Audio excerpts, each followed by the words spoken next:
সকাল সকাল ঘুম থেকে উঠে প্রথমেই কিন্তু চা বসিয়ে দিয়েছি। চা না খেলে কিন্তু কোনো কাজই করতে একদম ইচ্ছে করে না।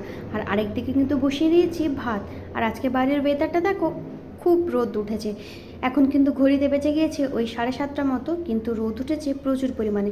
তো চাও এখানে আমার ফুটে গেছে, আর আমি এখানে চাটাও ছেঁকে নিয়েছি, আর তার আগে কিন্তু এক গ্লাস জলও খেয়ে নিয়েছি। তো চলো এবারে ঝটপট করে কিন্তু চাটা আগে খেয়ে নিই, তারপরে ভাববো আজকে কি কি রান্না বান্না করব। তো তখন ভাতটা কিন্তু হতে থাক। তো চাটা এখানে খেয়ে নিয়েছি, আর ফ্রিজ থেকে কিন্তু আগেই মাছটাকে বার করে নিয়েছি। তো লোটে মাছ আনা হয়েছিল, তো আর তার সাথে কিন্তু 2 পিস এখানে মাছ ফ্রিজে ছিল। তো আগের সপ্তাহে যেহেতু গোটা একটা মাছ আনা হয়েছিল, তো একটা মাথা আর একটা পিস কিন্তু বেঁচে গেছে। তো যেহেতু শনিবার কালকে, তাই আর মাছগুলো ফ্রিজে রাখবো না, যা আছে আজকে সমস্তটাই কিন্তু করে নেব। তো প্রথমে এখানে লোটে মাছটা করে নিচ্ছি। লোটে মাছটা যেরকম আমি ঝুড়ো করি, মানে শুকনো করে বানাই, সেটাই কিন্তু বানাবো। বেশি করে রসুন দিয়েছি, তারপরে কিন্তু মাছটা থেকে নিচের থেকে অনেকটা পরিমাণে জল বেরিয়ে আসবে।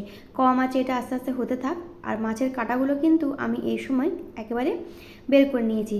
তো এখানে মাছের ঝুড়োটাও আমার হচ্ছে, আর আরেকটা থেকে কিন্তু মাছটাও চাপিয়ে দিয়েছি। তো এই মাছটা কিন্তু আজকে ঝোল করব না, একটু পেঁয়াজ দিয়ে, অল্প একটু আদা রসুন বাটা দিয়ে কিন্তু এটাকে একটু মাখো মাখো করবো, আলু আর বেগুন দিয়ে।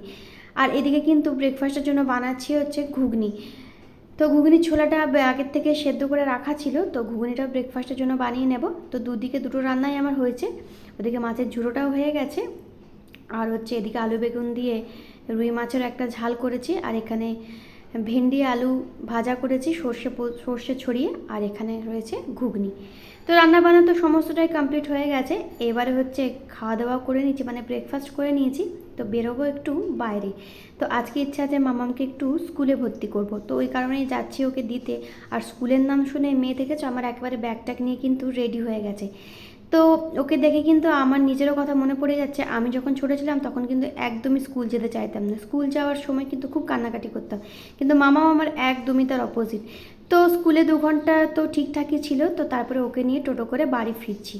তো দুপুরে লাঞ্চ টাঞ্চ করে নিয়েছি, আর তারপরে আর কিন্তু একদমই ইচ্ছে করেনি, একদম টায়ার্ড হয়ে পড়েছি। তো আজকের ব্লগটা এইটুকুই রাখছি। কেমন লাগলো অবশ্যই জানিও, ভালো লাগলে অবশ্যই ফলো